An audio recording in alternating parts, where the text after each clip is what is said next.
Salud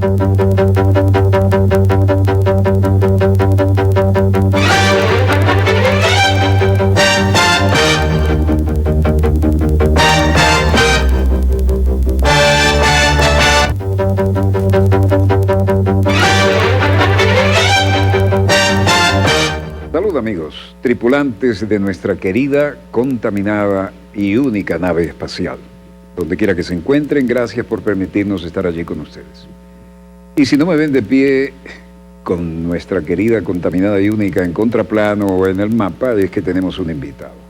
Y el invitado de hoy no es un lugar común decir que es muy especial. El resumen curricular me llevaría a la mitad del programa, pero trataré de hacerle justicia. Nombre: Pompeyo José Torrealba Rivero. Lugar de nacimiento: Barquisimeto, Estado Lara, 1946. Profesión: coronel del ejército venezolano, productor agropecuario, historiador y escritor. Graduado en la Academia Militar de Venezuela el 5 de julio de 1969. Promoción general en jefe José Gregorio Monagas. Servicio: 30 años ininterrumpidos hasta 1999. Su especialidad: artillería y Estado Mayor. Tiene un currículum que si empiezo a leerlo se nos termina el programa, como les dije, pero además hizo interesantísimos, diría yo, cursos de especialización, de posgrado, en Brasilia, o en Brasil en general. En Río de Janeiro. En Río de Janeiro, que es, bueno, la Escuela de Comando y Estado Mayor. Escuela de Comando y Estado Mayor. Acoto, que no fue una falta de respeto a Río, porque las veces que he estado en Brasilia, todos los altos oficiales con los que hablé me dijeron: a mayor cosa de Brasilia es a ponche aérea para Río. Es decir, que todos los que están en Brasilia trabajando duro quieren el fin de semana estar en Río sí o sí. Bueno, bienvenido a bordo. Y abriendo fuegos, ¿cómo está nuestro tema fronterizo, el Esequibo, por ejemplo? Bueno, Walter... no es un tema menor, ¿no? Te agradezco la gentileza de haber esta tarde, pues haberme invitado a tu programa y te acompaño con mucho placer. Estábamos en un área militar muy importante y no podía dejarlo pasar, así que aquí estamos. Bueno, el tema del Esequibo es un tema que ya trasciende los ciento y tantos años, siglo y tanto. Por eso mi libro, cuando lo hice, lo llamé A un siglo del despojo. Permítamelo. Esto es... hay que ver el peso de este libro, ¿eh? ¿Cuánto pesa? 3,5 kilos. 3,5 kilos. Y además tiene una impresión como se merece un tema de esta categoría y un autor de esta categoría. Háblenos de este libro, mi coronel. Bueno, ese libro lo empecé yo a tratar de hacer estando yo en Upata, en la Brigada de Selva, porque hubo un general que al regresar yo de Brasil me dio con un bate y me botó lo más lejos posible. Lo ando buscando para darle las gracias, porque allí precisamente aprendí a estudiar el tema del Esequibo, en virtud de que la primera vez que yo escuché hablar del tema del Esequibo fue en Brasil, en el curso de Comando y Estado Mayor, cuando un oficial llamado Fernando Carneiro Barbosa, estando en una mesa redonda, un equipo de 5, 4 brasileros y mi persona, me dijo en buen portugués: oh rapaz, ¿por qué no tomamos conta do Esequibo y lo dividimos por la mitad? ¿Qué tal? Me sugirió eso y yo no entendí la profundidad de la frase que él me dijo. Sí entendí que por qué no tomábamos el Esequibo y lo dividíamos la mitad para Brasil y la mitad para mí. Pero no entendí la profundidad porque era la primera vez que yo escuchaba hablar del tema. Y era una salida al Caribe para Brasil. Claro, pero te acuerdo que yo me gradué en el año 69 y en el año 70 hubo lo más nefasto que ha ocurrido en esta historia del tema del Esequibo, cuando Caldera Calvani, la dupla de Caldera Calvani, agarraron y firmaron el protocolo de Puerto España, el 18 de junio de 1970. Yo lo que tenía era un año de graduado. Y yo tenía un año aquí y me llamó la atención el terremoto, ¿no? Claro, y entonces resulta de que yo no sabía, nunca escuché hablar del tema del Esequibo. Nunca vi un programa como este, nombrando el tema del Esequibo. Nunca en mi escuela, en mis cursos, en mis cargos, en mis posiciones que ocupé bastantes aquí en Caracas, oí a alguien hablar del Esequibo. Nunca me invitaron a una conferencia sobre el tema del Esequibo. Y ya yo era mayor, antiguo. Y estando en Brasil, ese oficial me hace esa reflexión, yo no entendí la profundidad del caso. El segundo elemento que yo tomo en consideración para yo haberme dedicado a este tema, y tengo 30 y tantos años ya en este tema, es desde el 19 de junio del año 1986, estando en Upata. Y allí el general José Vicente Carvajal Mesonis me pidió que lo representara en un acto que iba a haber en la Plaza Bolívar el 24 de junio, relacionada al tema del Esequibo. Y me dijo, allí me está invitando un tal Comité Pro Rescate de la Guayana Esequiba y resulta ser de que yo no voy a ir para ese compromiso. Torrealba para que me represente. Yo no sabía nada del Esequibo. Era la tercera vez que escuchaba hablar del Esequibo, porque la segunda fue el 21 de mayo de ese mismo año 86, cuando se me presentó a mi oficina un señor llamado John Melville, un oriundo del territorio Esequibo y que fue el comandante de la tropa que se alzó en el Rupununi el 2 de enero de 1969. Esos tres hechos configuran el que yo hoy en día tenga la posibilidad de presentar como en concreto un trabajo de esa magnitud, donde precisamente ahí está relacionado desde el descubrimiento 1492, donde nosotros descubrimos a los europeos y donde resulta ser en 1498 entra el tercer viaje de Cristóbal Colón, donde venían una cantidad de barcos, 18 barcos, y en uno de ellos venía don Juan de Esquivel, asistente de Diego Colón, hermano de Cristóbal Colón, y él precisamente, él es el que le da el nombre al Esequibo, porque ese río se llamó primero Río Dulce, después lo llamaron Río Hermano del Orinoco, y después lo bautizaron con el nombre de Río Esquivel. Y Río Esquivel, cuando tú traduces Esquivel en alemán, en francés, en holandés, en portugués, en italiano, vas a percatarte, ahí yo lo explico, el origen del nombre de Esequibo. Ya nosotros, teniendo casi 12 años, estabilizado la palabra Esequibo para ese territorio, pensamos de que toda la vida se llamó Esequibo, y él se llamó Territorio Esquivel.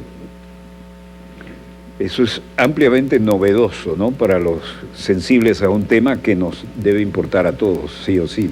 Eso sería para explicarte la primera pregunta que yo me haría. La primera pregunta que yo me hago es, para yo poder entender el tema, ¿qué es el Esequibo? Y precisamente es un espacio geográfico aquí entre Venezuela, ¿verdad?, y Guyana, donde hay un espacio que se llama Esequibo dentro del territorio de Guyana, de la República Cooperativa de Guyana, y hay el espacio que tiene 159.500 kilómetros cuadrados de nuestro territorio, que fue un desmembramiento del estado Delta Amacuro, que se llamaba el Cantón de Piacoa en aquellos años, y del estado Bolívar, que era una provincia de Guayana. Entonces, los invasores, ellos no invadieron a un estado en particular, ellos invadieron un espacio geográfico que le pertenece tanto al estado Delta Amacuro como parte del estado Bolívar. El día que nosotros recuperemos ese espacio, tenemos que volvérselo a anexar a donde originalmente fue sacado de su contexto, como es el estado Delta Amacuro y el estado Bolívar. Perdón la interrupción y la digresión. Recuerdo que algún oficial hace mucho tiempo me dijo, teníamos unas lanchas de desembarco de fondo plano y era ese era el plan táctico dentro de una estrategia del general Marcos Pérez Jiménez de recuperar el Esequibo. Y esas lanchas de desembarco de fondo plano eran precisamente para ser utilizadas allí. También habían unos aviones llamados Catalina, sí, canadienses. Señor. Uno de ellos todavía permanece en la rampa de la Fuerza Aérea en Puerto Ordaz. Allí está todavía ese avión. Catalina son hidroaviones anfibios de ala alta bimotores. Sí, señor. Y correcto, bombarderos eventualmente. Se usaron en guerra incluso antisubmarina en la Segunda Guerra. Correcto. Y ese material lo tenía Marcos Pérez Jiménez en aquel entonces pero realmente yo difiero de algunas cosas de Marcos Pérez Jiménez, a pesar de que vi perfectamente una entrevista que le hizo el chivo Oscar Llanes. Sí, señor, lo recuerdo. En Madrid. Sí, señor. Y resulta ser que cuando le preguntan a Marcos Pérez Jiménez sobre el tema, él dice: lo que me faltó fue un poco de tiempo porque yo tenía un plan de recuperar el territorio Esequibo.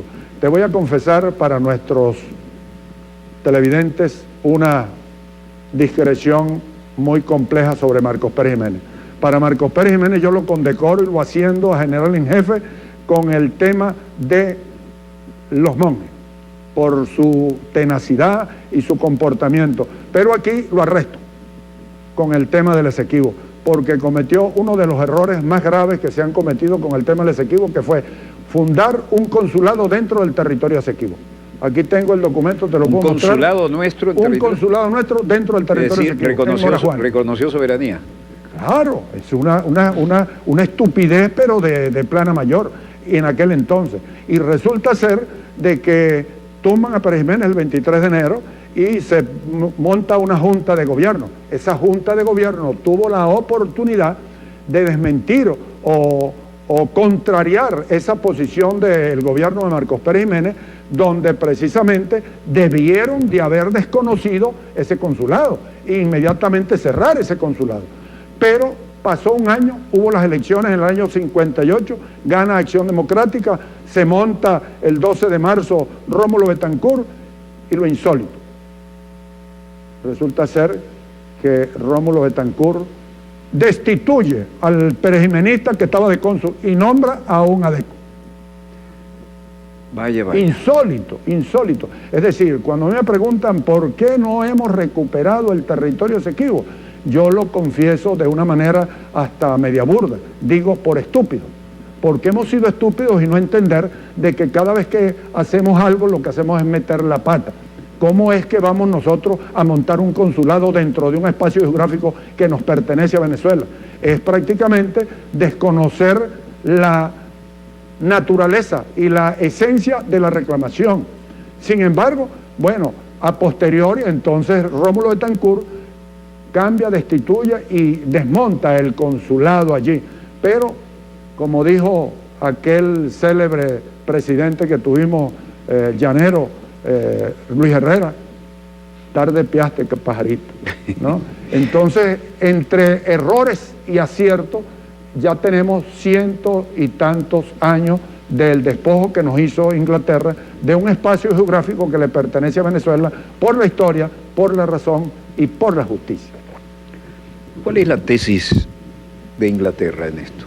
La tesis de Inglaterra está solaparse en la oportunidad del 26 de mayo de 1966 que le dieron la independencia a sus colonias, partiendo de la presión ejercida por Venezuela en aquellos años del año 1962, que se traduce en la decisión de 1966, cuando el 17 de febrero de 1966 se firma el Acuerdo de Ginebra, que precisamente el Acuerdo de Ginebra es un instrumento legal, jurídico a nivel internacional que nos permite seguir reclamando nuestro territorio por cuanto él invalida el laudo arbitral de París del 3 de octubre de 1899, que se produjo en forma irregular, donde allí un tribunal arbitrario, injusto e ilegal, formado por 2 norteamericanos, formado por 2 ingleses y por un ruso, Frederick de Marty, que suponíamos que era el fiel de la balanza de ese tribunal de 5 personas, y resulta ser que el individuo fue más traidor que todos, por cuanto chantajeó tanto a los 2 ingleses como a los 2 norteamericanos y forzó la barra para él esgrimirse a nivel internacional como el mejor juez de un tribunal arbitral, por cuanto logró que ese tribunal decidiera en una forma unánime el quitarle a Venezuela 159.500 kilómetros cuadrados que nos corresponden al oeste del río Esequibo. Es lamentable ver el rosario de contradicciones que se van alineando a medida que se investiga cada vez más ese tema, ¿no?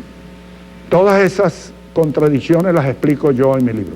Precisamente una de las cosas importantes que tiene ese libro es que es un libro para gente inteligente. Permítame decirle que la impresión, la forma en que han tratado este ejemplar, el peso específico que tiene, me hace pensar que aquí hay estudio para varios años, ¿no? Porque independientemente de la buena presentación y el cariño con que está hecho, pocas veces he visto un libro con este peso, y no estoy hablando del peso cultural, conceptual, sino el peso físico, además. Además de...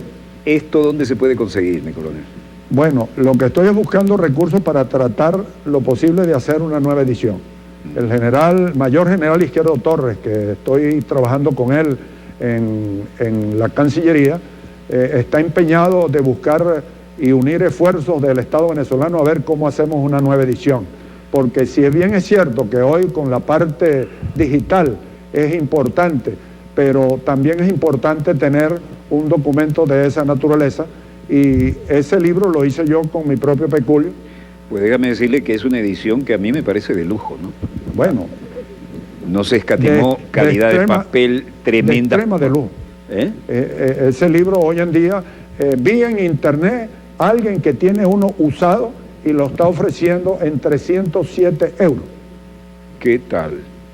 ¿No? Usado, y dice, libro a un siglo del despojo, usado. Porque yo, las ediciones que hice, vendía una y cuando iba a hacer la otra tenía que poner más dinero para hacer la segunda. Bueno. Y cuando hacía la tercera, hice 5 ediciones, y precisamente el presidente de la República actual, Nicolás Maduro, cuando el presidente Chávez me mandó a que lo asesorara en Cancillería, el día que me recibió, 6 de septiembre del 2006, en la Cancillería, inmediatamente me compró 500 libros y los mandó a todas las embajadas y consulados a nivel internacional, a nivel mundial, el libro A un siglo del despojo. Y hoy en día, buscándolo en internet, me he conseguido la sorpresa que de las 10 bibliotecas más grandes del mundo, está en 5 bibliotecas de ellas. Entre ellas, la Biblioteca del Congreso de los Estados Unidos, que tiene 29 millones de libros. La Biblioteca del Congreso. Y hay 762 libros con el tema del Esequibo. Y el libro mío está de número 2. Ese libro está número 2 en la Biblioteca del Congreso de los Estados Unidos. Aquí hay en el cuerpo B una serie de temas que a primera vista enganchan, ¿no? Porque aquí aparece desde Sir Walter Raleigh, el pirata corsario, el pirata que llegó corsario, a ser burgués, aristócrata, amante de la reina de Inglaterra, el cual precisamente la reina de Inglaterra lo consiguió con una infidencia con una doncella, lo puso preso en la Torre de Londres, y cuando lo soltó le dio una patente de corso y él se vino y remontó en 2 oportunidades el Orinoco. En las 2 oportunidades quemó a lo que es hoy Ciudad Bolívar, ¿no? Entonces, que era Santo Tomé de Guayana. 2 veces. En 2 oportunidades. La segunda le costó muy caro porque le mataron a su hijo que andaba con él. Y Sir Walter Raleigh le hace una carta a la reina de Inglaterra en los términos siguientes: mi amada amante, qué fácil le sería a usted apoderarse de las colonias españolas y las colonias portuguesas si usted se apodera de las bocas del Orinoco. Precisamente de ahí es donde proviene el que Inglaterra, a posteriori, tomando esa doctrina, así como la doctrina Monroe, que nos la quieren aplicar de 1823, nos la quieren aplicar ahora. El energúmeno de la Casa Blanca, como le llamo yo, quiere reincidir. De esa misma manera, los ingleses retomaron aquella idea de Sir Walter Raleigh, y precisamente a través de un explorador que ellos lo contrataron para que le hiciera los mapas, Robert Schomburg.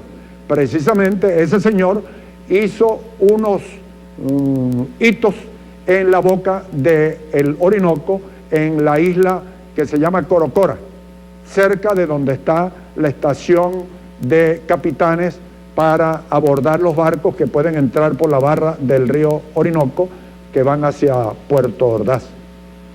¿Y esto del plan España-Inglaterra, compra de venta de Trinidad? Bueno, precisamente... ¿Qué maniobra de acomodo de reinos es eso? Bueno, precisamente con la estrategia de Sir Walter Raleigh, de que le dio la idea al Ministerio de Fronteras para que se apoderara de esas bocas, porque Walter Raleigh conoció el fenómeno hidráulico más importante en Sudamérica y en el mundo donde un curso de agua corre hacia dos fuentes, como es el brazo Casiquiare, que el brazo Casiquiare conecta y comunica la cuenca amazónica a través del río Negro, que el río Negro es afluente del río Amazonas, y el Orinoco. Es decir, que sus aguas corren hacia los dos lados, hacia el Orinoco y hacia al Amazonas. Por lo tanto, él se percató de que había la posibilidad de llegarle a los portugueses por el costado trasero, ¿no? De manera tal de que podían inclusive, subiendo y remontando el río Amazonas, llegar a Iquitos y llegarle al virreinato del Perú. Entonces, esa visión estratégica se la dice Sir Walter Raleigh, ¿no?, a la reina de Inglaterra, y es allí donde entonces en 1802 Inglaterra compra a Trinidad y Tobago. Y después en 1814 Inglaterra le compra a Holanda.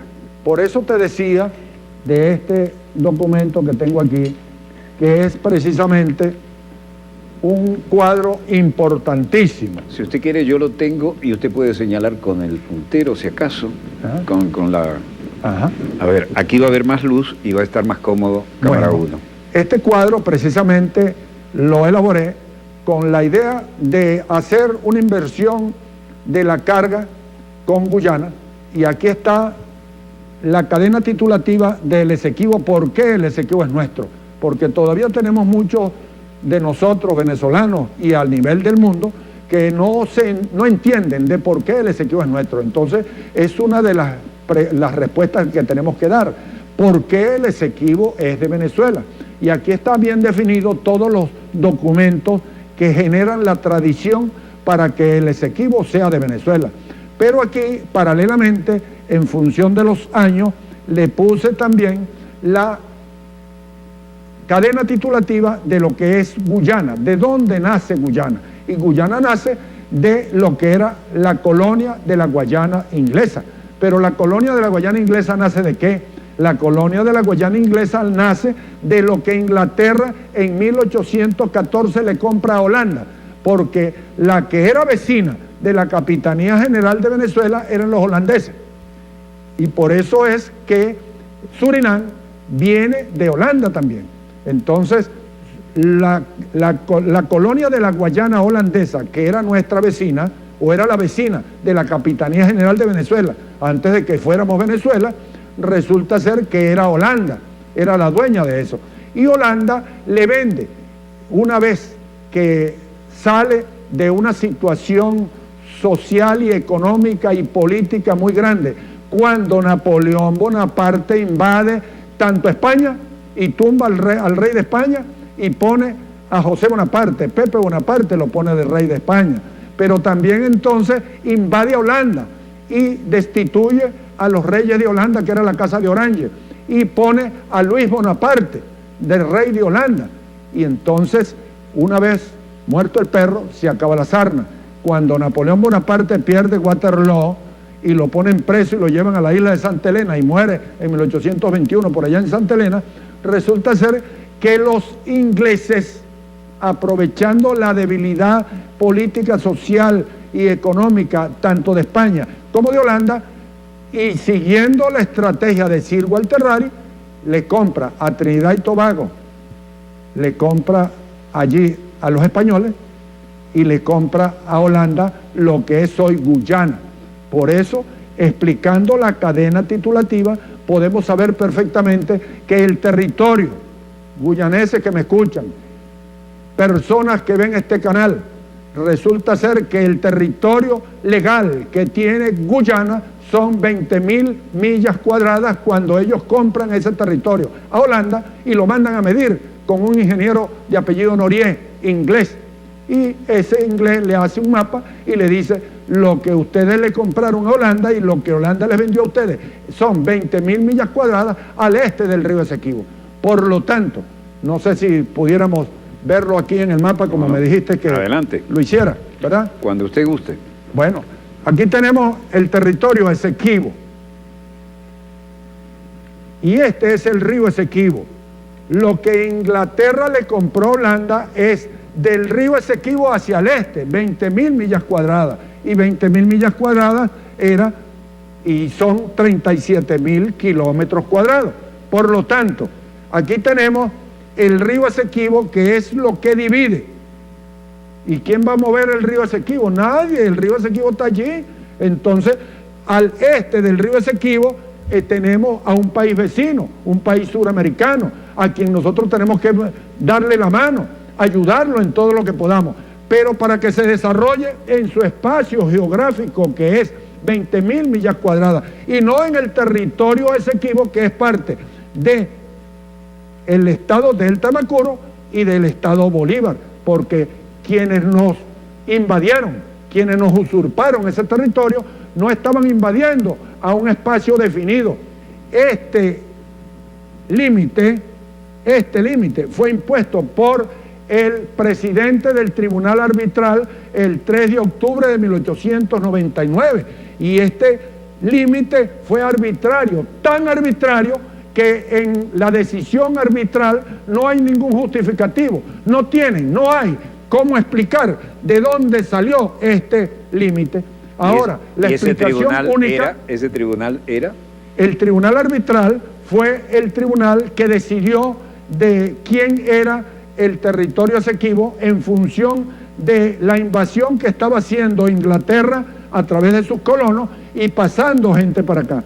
Y eso se agravó no solamente con el problema de la entrada estratégica a Sudamérica a través del Orinoco, que aquí lo podemos ver en el mapa a otra escala, ¿verdad? Lo podemos ver, esta es la entrada del Orinoco. Imagínense el recorrido que hace ese río, y en aquel entonces no teníamos aviones, no teníamos carros, no teníamos camiones, lo que teníamos era barcos. ¿Y quién era el país que tenía más barcos en el mundo entero? Inglaterra. Inglaterra tenía la flota más extraordinaria del mundo, por eso se apoderaron de Kuwait, se apoderaron de allí en Guatemala, se apoderaron de Belice, se apoderaron de las Islas Malvinas, se apoderaron aquí y se apoderaron de Gibraltar en España. Es decir, los ingleses le daban patente de corso, a sus navegantes. ¿Y en qué consistía la patente de corso? Tú puedes hacer lo que tú quieras, matar, conquistar, acabar, quemar, siempre y cuando le proporciones territorio a la corona inglesa. Y eso era el compromiso de los hoy en día lo utilizamos. Ese tipo cree que tiene una patente de corso. Es decir, le estamos diciendo en una forma similar de que él tiene permiso para todo. En aquel entonces, la única retribución que tenía la corona, quien daba ese tipo de autorización y el respaldo, era que tenían que proporcionarle territorio. Entonces, este río Orinoco, que se configura aquí y que va hasta el Cerro Delgado Chalbó, tiene un brazo que se llama brazo Casiquiari, que conecta el Orinoco, las aguas del Orinoco las conecta con el Río Negro, y el Río Negro va y es afluente del río Amazonas. El río Amazonas conecta con el Río Negro en Manaos. Manaos está en la costa norte del Río Negro. La gente piensa que está sobre el río Amazonas, la costa del río Amazonas. No, está sobre el Río Negro. Yo lo he navegado en 2 oportunidades hasta el encuentro de las aguas. Allí he estado 2 veces en Manaos. Y ese río, si tú lo remontas, vas al sur y vas hasta Iquito, hasta la frontera con el Perú. Y si vas por aquí, vas hasta Belén do Pará. De Manaos a Belén do Pará son 5 días navegando. 5 días. 6 días para remontarlo. 5 días bajando, ¿no? Yo afortunadamente hice curso de Comando de Estado Mayor en Brasil y conocí todas esas áreas en forma personal, ¿no? Entonces, cuando regreso a Venezuela, me lanzan allá y me dan un batazo y me mandan para la selva, cosa que hoy le agradezco al señor general que me mandó para allá, que era jefe personal, ¿verdad? Porque me dio la oportunidad de conocer y de haber estudiado todo lo que estudié, y me dio la oportunidad de estar aquí con Walter explicándole a toda Venezuela y al mundo todo el problema de nuestro territorio Esequibo. El Esequibo es nuestro, no es de Guyana. El Esequibo fue un despojo que nos hizo Inglaterra en aciagos días de nuestra historia patria. El Esequibo es un espacio geográfico que tiene una serie de personas allí y que esa serie de personas nosotros tenemos que rescatarla. El ciudadano presidente de la República en el 2017 ordenó de que ceduláramos a todos los ciudadanos nacidos en el territorio Esequibo, convencido de lo que yo vengo diciendo desde hace 30 años. Si el Esequibo es nuestro, los ciudadanos nacidos en el territorio Esequibo son ciudadanos venezolanos por nacimiento, indistintamente que hablen inglés, de que sean negritos y de que les guste el pollo con curry, ¿verdad? Indistintamente de cualquier situación personal o familiar, son ciudadanos venezolanos por nacimiento. Y tenemos que enseñarles eso a ellos, para que precisamente ellos puedan incorporarse a la sociedad venezolana como ciudadanos venezolanos por nacimiento. Sin duda que les va a ir mejor que con la preocupación enorme de Su Majestad la Reina por esos súbditos, ¿no? Sí, Guyana tiene un caso extraordinario, único en el mundo prácticamente. Cuando yo empecé a estudiar el tema del Esequibo en el año 1986, lo primero que hice fue cuantificar la cantidad de personas o la cantidad de gentes posibles o probables o factibles que tuviera el territorio Esequibo. Ese territorio Esequibo. Cada puntico de eso es un caserío, es un pueblito pequeño allí, ¿verdad? Y resulta ser, fui cuantificando y cuantificando y cuantificando, y hice un cálculo aproximado de que en este espacio geográfico hay unas 200.000 personas. Por eso en una oportunidad me presenté a Saime y solicité audiencia con el presidente, el director de Saime, que era la Unidex, y me presenté, mire, yo soy el coronel Pompeyo Torrealba y vengo a buscar 200.000 cédulas. Y la gente pensó, bueno, dijo, ¿este hombre de dónde viene que viene a buscar 200.000 cédulas? Y me hicieron pasar para hablar con el director de Saime. Y cuando le hice la explicación, me nombró su asesor allí. Hoy en día está un amigo allí que está vizcaíno, a quien le mando un saludo cordial, porque tengo pendiente una reunión con él para darle cumplimiento a la orden que nuestro presidente Nicolás Maduro Moro dio en el 2017 y que está pendiente por cumplirle, y que es cedular a todas esas personas. Ya cedulamos a un grupo y el día 23 y 24 de marzo del 2017 hicimos un primer intento de cedulación. Lamentablemente no se ha terminado porque las cédulas esas no tienen un respaldo correcto como tiene que hacerse y ha habido algún inconveniente. Pero esa es una de las cosas que quiero precisamente coordinar con Saime, de manera tal de darle cabal cumplimiento a la orden del presidente de la República, Nicolás Maduro, de que todos esos ciudadanos nacidos en el territorio Esequibo sean cedulados, tengan su cédula de identidad, porque a partir de allí es que yo le veo solución al problema del Esequibo. La solución es social y económica, apoyarlos, darles y que todas estas personas disfruten de todas las bondades de la revolución bolivariana y de todas las misiones que el venezolano común y corriente disfruta. Precisamente tenemos que volcar la atención a ese territorio para que nosotros podamos tener a futuro la devolución de ese espacio geográfico y no hacer lo que hizo Inglaterra, abandonar a Guyana a la buena de Dios. Guyana tiene aproximadamente, cuando yo empecé a estudiar el problema de la población, tenía 800.000 personas. Y de esas 800.000 personas yo le calculé de que tenían 200.000 personas el territorio Esequibo, porque las dos principales poblaciones, que son Georgetown y Ámsterdam, Nueva Ámsterdam, son las dos principales poblaciones que prácticamente tienen un 60-70% de la población de Guyana. Entonces, de este lado deben de haber unas 600.000 personas y de este lado yo suponía unas 200.000, para un total de 800.000 personas. Y resulta de que hoy en día tú te metes en internet y buscas en internet cuál es la población de Guyana. Insólito, sorpresa, hoy, después de 32 años, 33 años que tengo yo estudiando el tema del Esequibo, hoy Guyana acusa tener una población menor. Está ocurriendo lo que ocurrió en los años de la Guerra Fría con el muro de Berlín.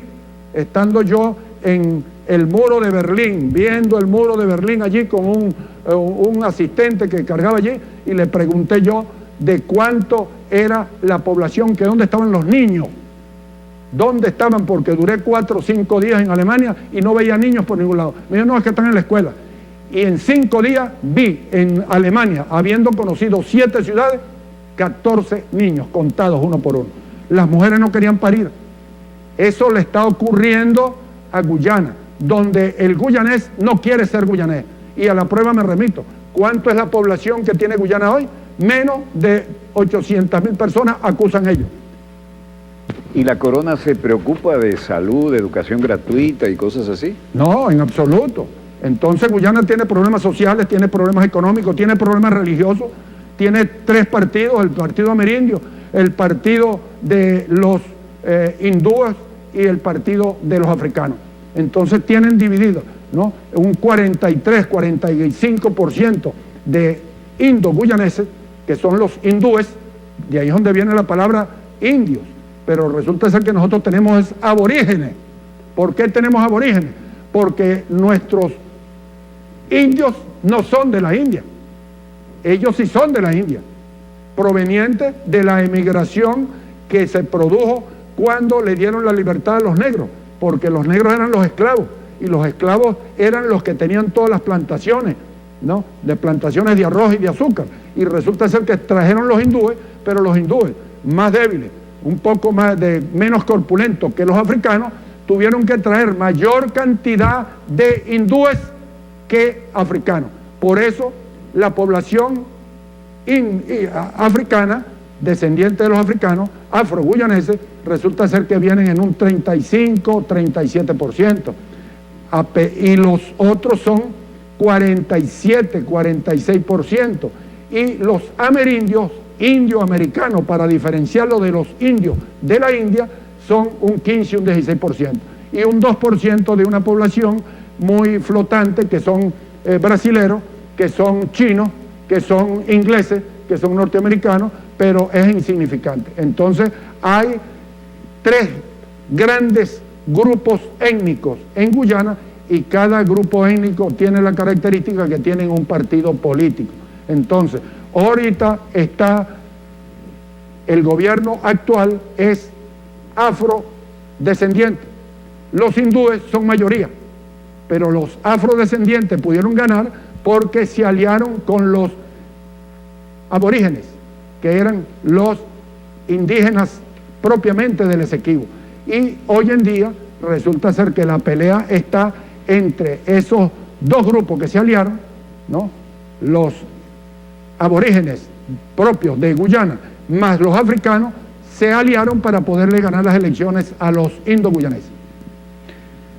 Y bueno, la corona, bien, gracias. Vamos. Bueno, no ha habido mucho énfasis por parte de la metrópolis de generar altos niveles de educación, salud y bienestar, ¿no? Ellos tienen muchos problemas sociales. Es decir, lo que aquí hacemos por los inmigrantes, ni pensar que se lo hacen allí, ¿no? Yo estuve en Georgetown en el año 2007, que me mandó Nicolás, 2008, y fuimos precisamente a hacer una visita, a llevar un documento, que por ahí lo tengo, ¿no? Y fue motivado a darle respuesta a una problemática fronteriza, o no fronteriza, sino limítrofe, que se había presentado en la isla de Anacoco. No fronteriza, limítrofe. Y resulta ser que me percaté de cuál era la situación en Georgetown, que es la capital, ¿no? Ahí las aguas están en canales todavía a tipo holandés, pero con una condición que se parecía a cuando estuve en Venecia en verano, donde aquello se bate todas las Hay excretas. Que ponerse un palillo en la nariz, ¿no? Hay que ponerse un palito en la nariz. La romántica Venecia no es lo mismo verla en el cine que olerla in situ. En invierno se puede pasar, pero en verano, cuando las aguas bajan, resulta ser de que la cosa se complica un poco. Allí yo aprecié, a pesar de que la población es bastante organizada, tiene bastante control, el gobierno, los gobiernos tienen bastante control. Es un país que precisamente necesita mucha ayuda.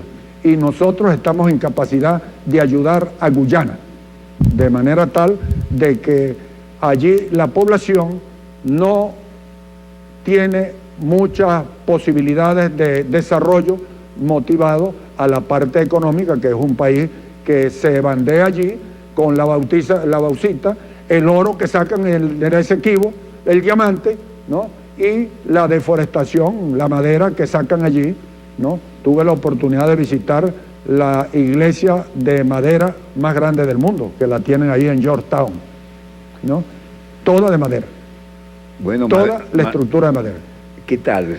¿Cómo se siente eso? Bueno, precisamente... ¿Es muy grande, de verdad? No, es bastante grande, es bastante grande. La catedral de Georgetown es bastante grande y es de pura madera, ¿no? Yo les tomé algunas fotos, yo estuve allí con el viceministro de América Latina, que fuimos a llevar un documento oficial, una respuesta, que ellos pensaban que nosotros lo que íbamos era pedir perdón de lo que había ocurrido, y le dijimos, todo el contexto de la solución a este problema tiene que estar en el marco del Acuerdo de Ginebra. Nosotros tenemos que mantener al país dentro del marco del Acuerdo de Ginebra, que es el documento oficial a nivel internacional que debe de regir la discusión en esta reclamación que hace Venezuela de su territorio y su espacio geográfico. ¿Cómo quedó eso, aparte de bien sentado? Las reacciones siempre son de un elegante gesto diplomático, pero no pasa de ahí. Bueno, yo le doy, la explicación que yo doy, Walter, es la siguiente. Hay un proverbio chino de hace 4000 y tantos años que lo leí en una oportunidad siendo teniente oficial de planta de la academia, que dice en 4 palabras una filosofía muy grande: haz lo que haces. Los guyaneses están haciendo lo que tienen que hacer, tratar de mantener como de ellos un espacio geográfico que heredaron en mala hora de la invasión inglesa del río Esequibo hacia el oeste, y que es igual al ejemplo que yo pongo. Tú compraste un terreno, compraste una finca, compraste un pedazo de tierra y tiene 1000 metros, y resulta ser que después tienes 10.000. ¿De dónde salieron los otros 9.000? 10.000 metros los tienes documentados, y los otros 9.000 fue que te los rodaste en la cerca. Rodaste en la cerca. Entonces, ese rodado de la cerca, el grave problema que tenemos es que nosotros tenemos dentro de nuestra reclamación, estamos basándonos en el uti possidetis iure. Lo que poseía España debe de poseerlo Venezuela, en virtud de que es lo que significó el uti possidetis iure. Pero Guyana también lo utiliza, porque ellos dicen, lo que tenía Inglaterra es lo que tenemos nosotros. Pero lo que tenía Inglaterra es lo que ellos le compraron legalmente a Holanda, que fueron 20.000 millas cuadradas, 37.000 kilómetros cuadrados al este del río Esequibo, y lo que nos robaron, lo que nos usurparon, de lo que nos despojaron, que fueron 159.500 kilómetros cuadrados, porque se agravó esa estrategia de Sir Walter Raleigh de apoderarse de la boca del Orinoco con la aparición del dorado, con la aparición del oro, en donde hay un informe de los ingleses que estaban aquí colados desde la época de la independencia. Acuérdate que el Libertador tuvo el apoyo de Inglaterra hasta la batalla de Carabobo, donde peleó el batallón Bravo británico y murieron todos allí, ¿no? Ferriar y toda esa gente, todos esos oficiales pelearon en la batalla de Carabobo y murieron en la batalla de Carabobo. Es decir, por eso es que precisamente Venezuela tiene un especial cuidado desde el punto de vista diplomático y un especial cuidado desde el punto de vista protocolar con las comisiones inglesas, en virtud de que la gratitud de Venezuela hacia los ingleses en función del apoyo que Inglaterra le dio para la independencia de Venezuela fue muy grande. Y derramaron sangre. Y derramaron sangre. Entonces los ingleses derramaron sangre por la independencia de Venezuela. Y eso precisamente es una de las situaciones que hoy en día se nos presenta allí con el Esequibo, donde precisamente ese espacio geográfico Inglaterra lo estaba ocupando, y Bolívar en 1822 le hace un reclamo muy contundente a Inglaterra, pidiéndole de que los colonos que se pasaron del río Esequibo hacia el oeste se salgan a sus antiguas posesiones o se sometan a las leyes de Venezuela.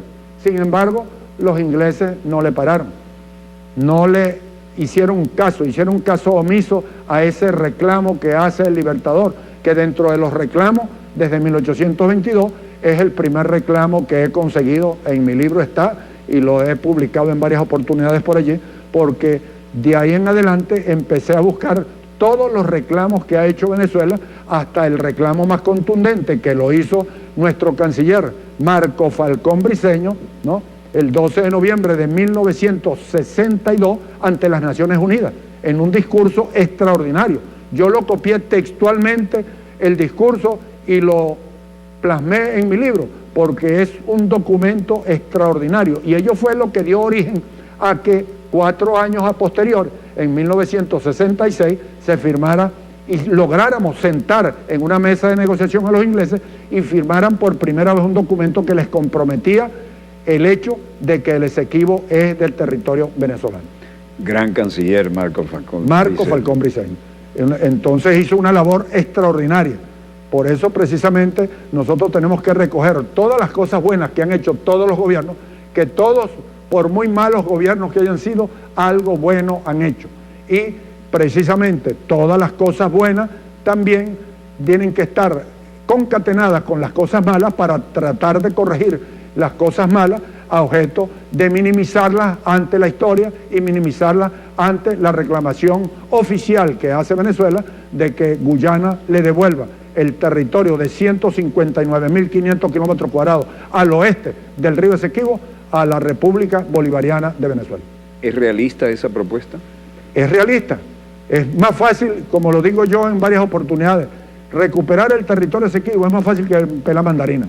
Yo lo analicé desde el punto de vista jurídico, lo analicé desde el punto de vista militar, lo analicé desde el punto de vista político, lo analicé desde el punto de vista social. No hay salida jurídica, porque precisamente el Acuerdo de Ginebra, a pesar de que nosotros tenemos la ventaja de que ello invalida en parte el laudo arbitral de París, resulta ser que se ha convertido en un tornillo sin fin y ya tenemos una cantidad de años con el buen oficiante, etcétera. Y eso es lo que precisamente Guyana reclama, ¿no?, que tenemos mucho tiempo con el Acuerdo de Ginebra y no se le ha visto el queso a la tostada, ni para allá ni para acá. El Acuerdo de Ginebra es un documento, como lo digo yo en mi libro, es un documento extraordinario, pero que no sirve para recuperar el territorio, sirve para reclamar. Y precisamente parte de la estrategia que yo he venido volcando a lo largo de todas mis conferencias y a lo largo de todas mis exposiciones, a lo largo de todas mis entrevistas, es el hecho de que tenemos que pasar de la fase de la reclamación a la fase de la recuperación. Hemos hecho mucho por reclamar y tenemos 100 y tantos años reclamando. Ya vamos para 120 años reclamando. Pero, ¿qué hemos hecho? Vamos a hacer un inventario de lo que hemos hecho en la recuperación, y la recuperación yo la baso en lo principal, porque lo principal es la gente. El grave error que hemos cometido a lo largo de estos 120 años es que hemos pretendido recuperar el territorio y no nos hemos ocupado de la gente.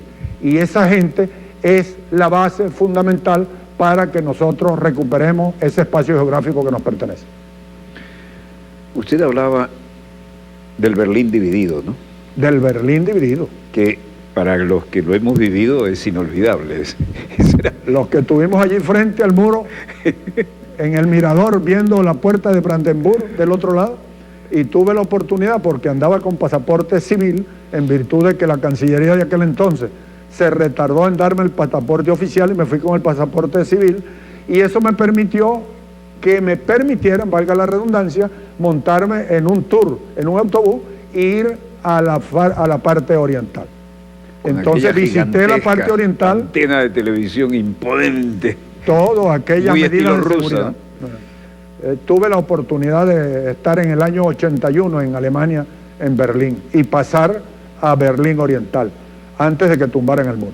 Yo estuve de maniobras en esa década con el ejército y la Fuerza Aérea Alemana, por una coincidencia extraña, ¿no? Aquí había un embajador alemán que había sido un veterano de guerra, que no tenía ningún problema. Y nosotros tuvimos una misión alemana acá, precisamente en nuestros uniformes, que contrariaron posteriormente, a través de la doctrina norteamericana, nos cambiaron varios de los uniformes alemanes, de corte alemán, y nos los pusieron una cristina y nos pusieron una gorrita norteamericana, cuando cayó en la mala, pues, toda aquella después de la Segunda Guerra Mundial. Pero cruzar, por ejemplo, el Charlie Checkpoint, porque Brandeburgo estaba bloqueado, ¿no? Sí, estaba. Y para ir a ver el Museo Pergamón, que estaba del otro lado, yo fui invitado... Allí nos llevaban con el autobús de turista, ¿no? Yo estaba invitado, bueno, brevemente, porque nos quedan unos minutos, es otra anécdota, ¿no? Aquí había un embajador alemán que había sido veterano de la Segunda Guerra y le tocó el frente ruso, terrible, ¿no? Y me acuerdo que estábamos hablando de ese frente y habló de la oleada de tanques rusos que destruían 30 tanques y aparecían 60. Y destruían 60 y aparecían 90. Las divisiones Panzer. Las Panzer de ellos. Y entonces le digo, bueno, y me imagino que Hans Rudel con sus Stukas en picada le solucionó. Y el tipo este señor se queda así. ¿Y cómo sabes tú de Hans Rudel? Y bueno, yo pertenecí a la Fuerza Aérea Uruguaya, era un fanático de los temas, fue muy breve mi permanencia, pero fui fanático de los temas de aviación y los Stuka y Hans Rudel, era imposible. El hombre cambiaba las batallas con su poderío aéreo, un caso insólito. Me dice, nadie sabe de Hans Rudel, espérate que se vayan todos y vamos a subir una buena botella de vino del Ring y vamos a hablar de esto. Bueno, así fue que terminé invitado a las maniobras en Alemania en plena Guerra Fría, ¿no? Y entonces mi guía era un colega de la Deutsche Welle, de La Voz de Alemania, vio mi currículum y yo digo, yo quiero atender a este hombre. Y cuando subimos al tren para ir a la zona de las maniobras, que eran más que realistas, ¿no? Y que preocupaban a todo el mundo, cuidado no pasarse de los límites, porque estaba todo el mundo con el dedo en el gatillo, me dice, dame 5 minutos, va al baño y cuando vuelve con un uniforme de campaña. Digo, ¿y esto? Digo, bueno, yo vi tu currículum, vi que fuiste militar, yo soy locutor y productor de la Voz de Alemania, pero soy militar y estoy en la reserva y quise ser yo quien te atendiera. Bueno, vi cosas que nunca hubiera podido ver un periodista estándar, ¿no?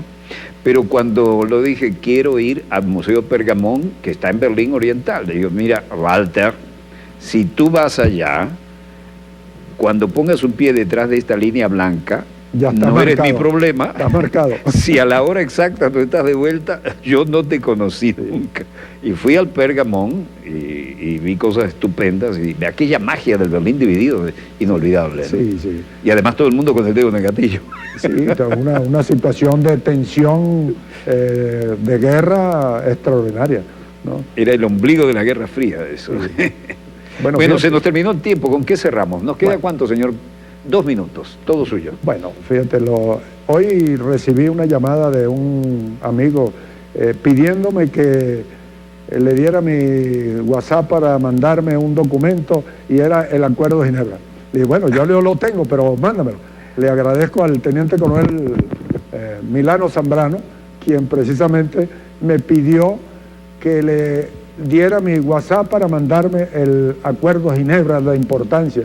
Bueno, le dije, yo lo tengo, pero mándamelo, porque yo todo lo que pueda conseguir, además de lo que ya tengo documentos para hacer 2 o 3 libros más como ese.